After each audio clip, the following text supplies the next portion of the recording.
like I said, we'll recap on today, see what we've done today. As usual, we started the day off with the economic calendar. Obviously, today is not a public holiday, so we're fine. And also, we're looking for reports of high importance that could affect the market we're looking at, which is the Euro-US dollar. And we don't have any reports of high importance that was coming out today, but we had a few of medium importance at 10 and at 3, which could have an impact on the market, but won't stop us from trading. So with that in mind, we went to our charts, and we started the day in the morning when the market was trending sideways.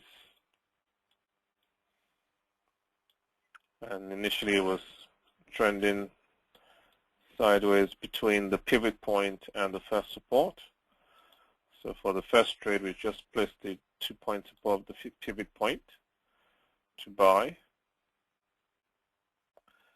And the market took that order at 640 with a 20-point stop in place. And at 7:55, we got taken out. Excuse me, so we lost out on our first trade.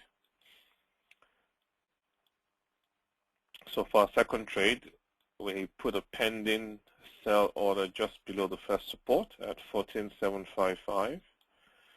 But we didn't put a pending buy order at the time because we were waiting to see what will happen here.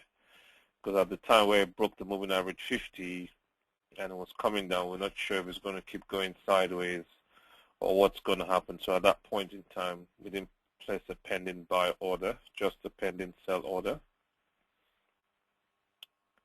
And then obviously when the market continued to fall, at this point it made lower lows and lower highs and was now below the moving average 50. So at that point, if the market broke the moving average 50 and broke that previous high, then we'll be happy to buy just above the pivot point at the same point again. So at that point, we then placed a pending buy order there and the pending sell order just below the first support. And the market came, took that order at 9:10, took it and went straight back up. And then we lost out on 20 points again. So we'd had 2 consecutive losses. And then we're now down to our last trade. And then for the last trade, we just left the pending buy order above the pivot point and pending sell order just below the first support again. And the market went up, came down, didn't get to the support, went back up, and then took our order there at 205 and at 245 took us out, and we lost out on our third and final trade. So we had 3 consecutive losses, and then we just stopped trading. And the market, of course, spiked the pivot point a couple of more times, then went up, then it's come back down again. But again, according to our trading plan, we just stopped trading after 3 consecutive losses. So we'll go back and update our spreadsheet. So we're now down to £110. But again, it was a good trading day because we stuck to the trading plan.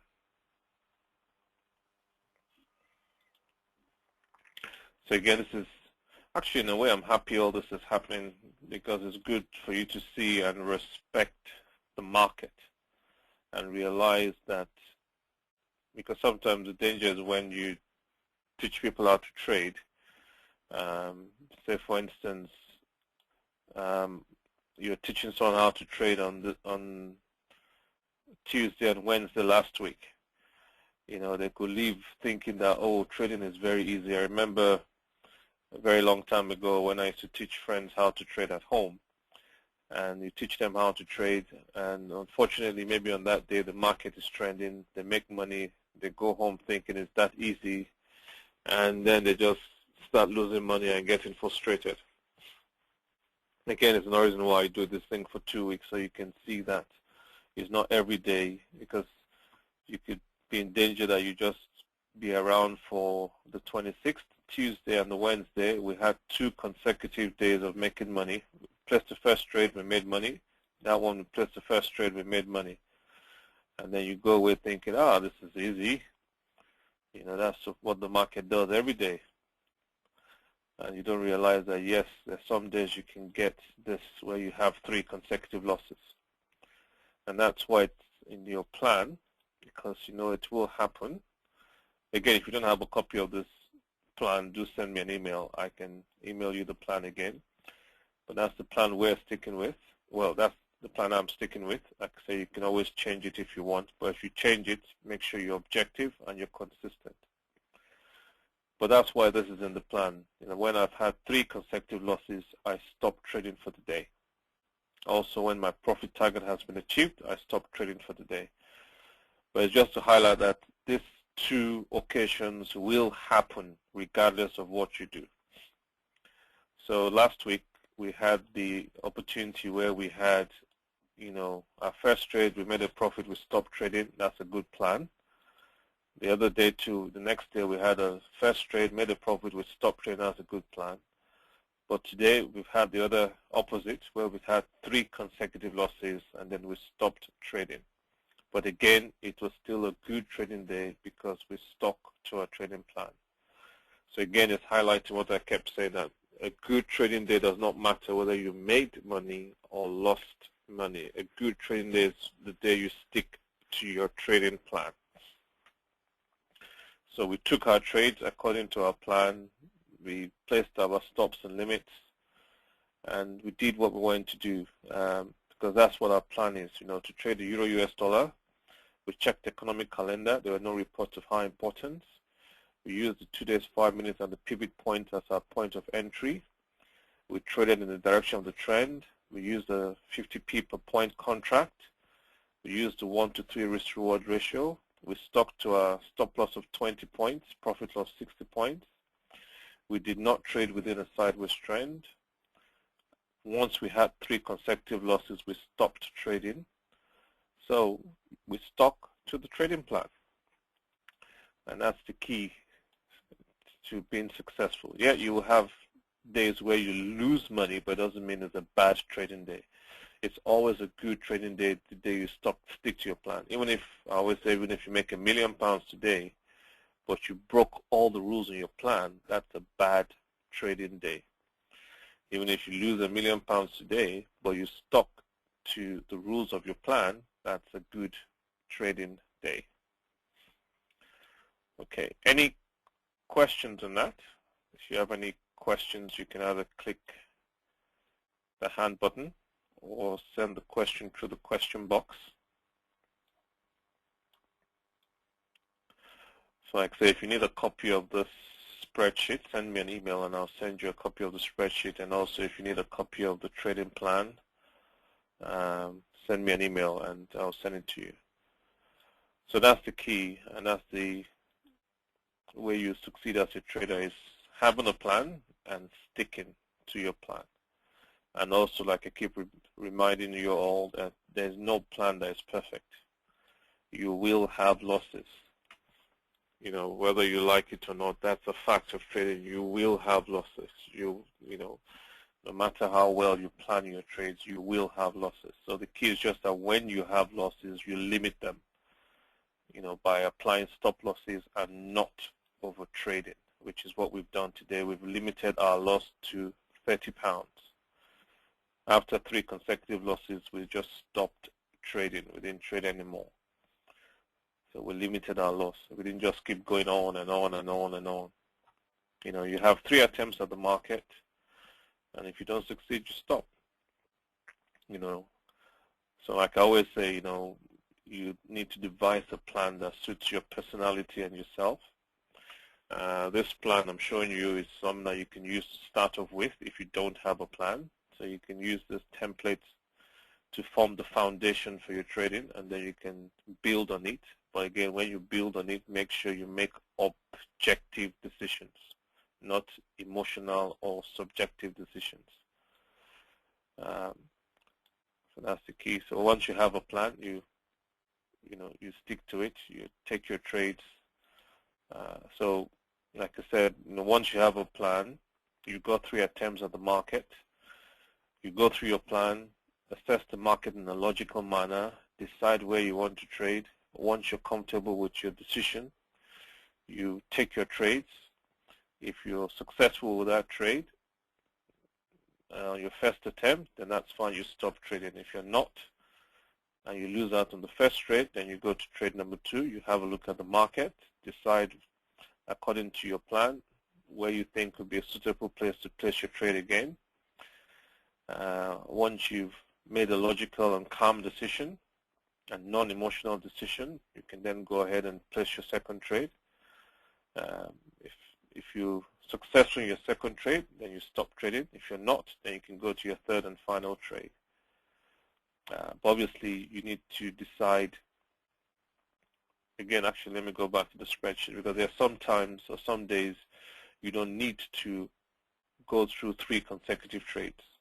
Because I remember last week, Thursday, we stopped trading after 2 consecutive trades, because I think we had one loss before the report came out and then another loss when the report came out, and it was already getting late in the day. It looked like the market was going sideways, so we didn't go for the third and final trade.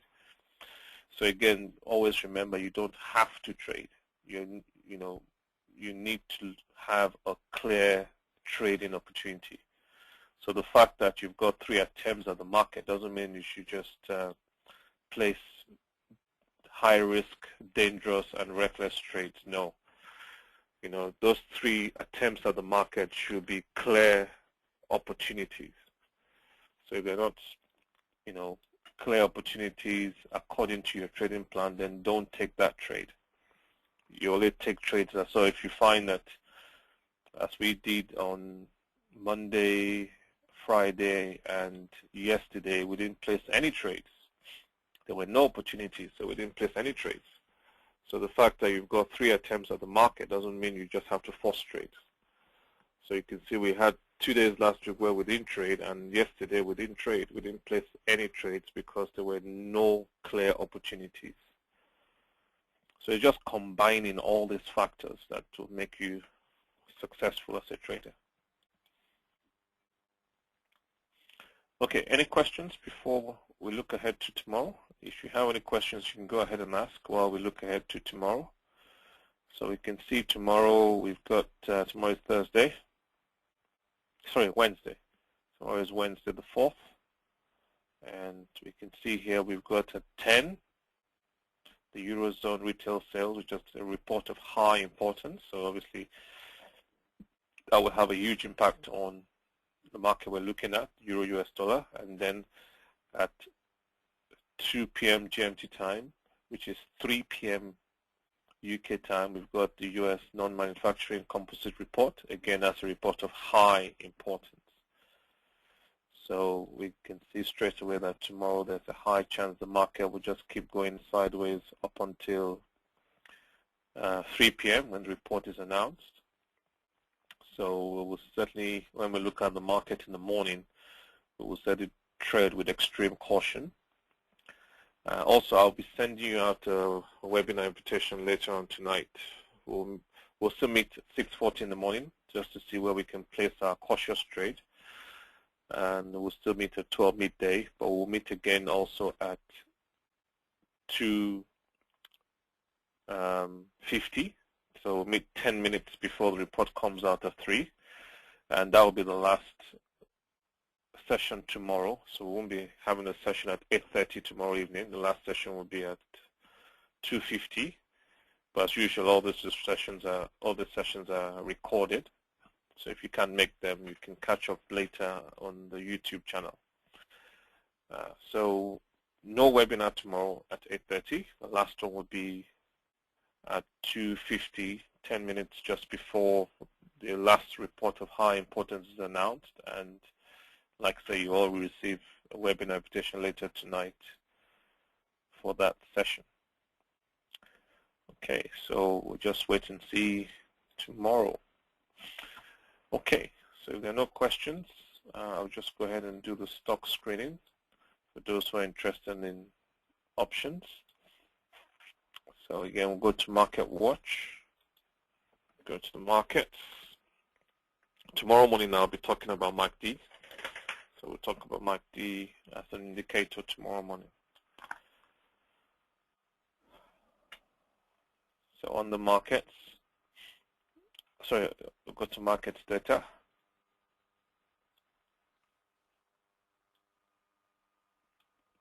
And then on the markets data, we go to market screener. And on the market screener, we'll start with New York Stock Exchange. We're looking for stocks making a new 52-week high. So we'll look up. Again, like I said, I'll be talking about options in more detail in the coming weeks in the webinar. We spoke about options a couple of weeks back. But like I said, most of the topics will be revolving with time. Again, remember, you can suggest webinar topics that we can cover during the Tuesday evening meetings on the forum. So remember, you can go to the forum and put suggested topics you would like me to cover. So looking for stocks that are making a new 52-week high, that are $50 and above. We've got Herbalife, but we already have that on the watch list, so we won't go through that one again. And we've got MCP. Once a stock is on the watch list, you don't need to screen it again. It stays on your watch list until it stops making you money, and then you can take it off. We've got MCPPRA, that's 138. MCPPRA, 138.10. Got Barclays Bank, good old Barclays Bank, NINI, 5203. That's a index fund, so we don't they're not rated by IBD, so we ignore that. We really want stocks which are rated by IBD. Most ETFs and index funds are not rated by IBD, so we just skip them. Got MasterCard, it's $293, so that's just within my range. My upper limit is $300, so that's good. MasterCard. We've got CGX, that's 57.39. And we've got ALK, and that's 606.46. And we've got BIOB, 126.56. So those are the stocks on the New York Stock Exchange making a new 52-week high, which are above $50. So we'll go to NASDAQ, do the same.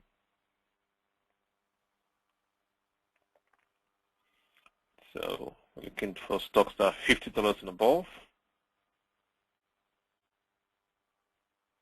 Got Tech, 79. 79.51. We've got Liberty Media Corp, that's LCAPB, that's 81.97. We've got Dollar Tree, DLTR, that's 58.53. That's it. Okay, so we've got finished with NASDAQ. So next step is we're going to see which the question here is New York Stock Exchange top 500 companies in US. The top New York Stock Exchange is just the stock exchange for America. So you have all companies just listed on the New York Stock Exchange. So the stock exchange is different from the index or indices. So S&P 500 is the top 500 companies in America. and the Dow Jones 30 is the top 30 company, but S&P 500 and the Dow Jones 30 are just indices. They're just indices which are trying to measure the stock market of the country. So they're just taking a sample of the stock market. Whereas the New York Stock Exchange is just where companies are listed in America. So you could have, thousands of companies listed on the New York Stock Exchange and on the NASDAQ. So a stock exchange is different from an index. An index is just a measure of the stock exchange, and that's where S&P 500 comes in and the Dow Jones 30. Okay, so we've got the stocks that are making a new 52-week high and are above $50. So the next step is to check to see if they're optionable. So we'll go to Option Express for that. Log in there. So we'll go to Quotes and then Options Chain.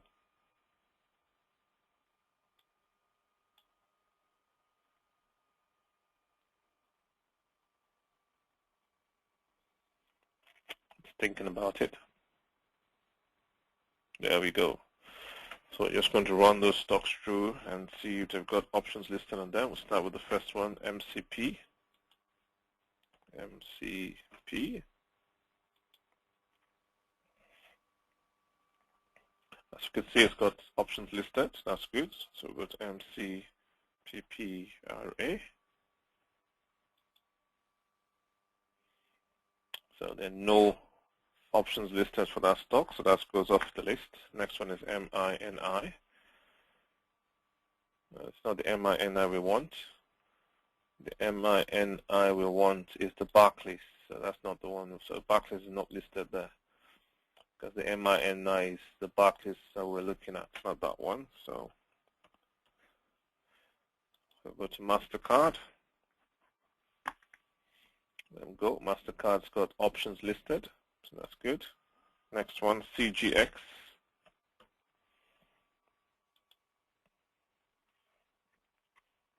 So that's got options listed. The next one is ALK.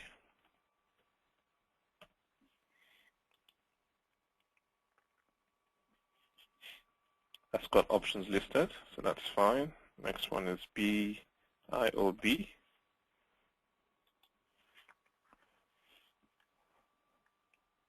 And there are no options listed for that stock, so that too goes off the list. Next one is TECH.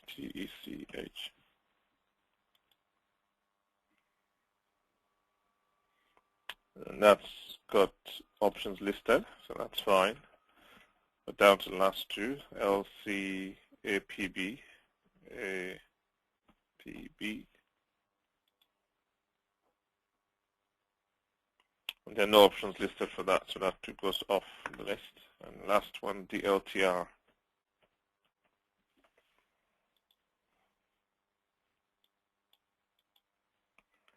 That's got options listed. So 4 of the stocks have come up the list, so the rest will check the fundamentals for them, and for that we'll go to investors.com.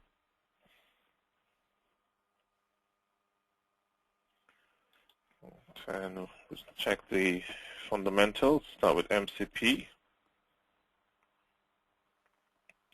And in per share is 17, so that's failed. It should be 80 plus. Next one is MA.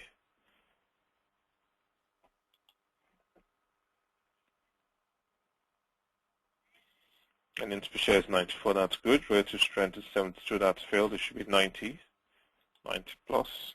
What's the next one? CGX.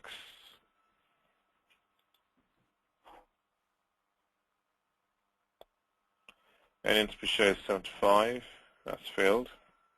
So we got the next one, ALK.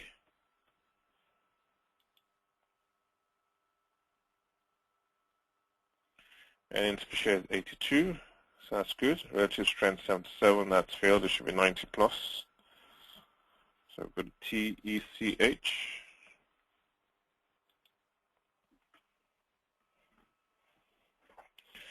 And in per share is 62, so that's failed. It should be 80 plus. And last one, DLTR.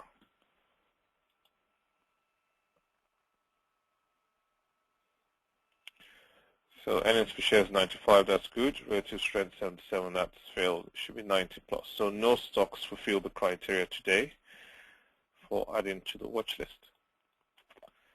So tomorrow morning we'll have a look at day trading options, and